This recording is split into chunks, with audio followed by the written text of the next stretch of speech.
a yummy and delicious jalapeño chicken. So let's get started. So first we're going to cut 1.5 pounds of boneless and skinless chicken thighs into bite-sized pieces. After, we're going to sprinkle with salt, pepper, and a good sprinkle of cornstarch.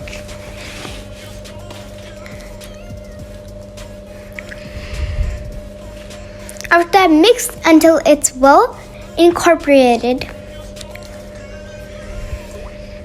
After, you can use any kind of oil that you will want to use, and now we'll just and 1/3 cup of soy sauce, 1/3 cup of water, and 1/3 cup of brown sugar, and a tablespoon of minced garlic. And then mix our sauce well.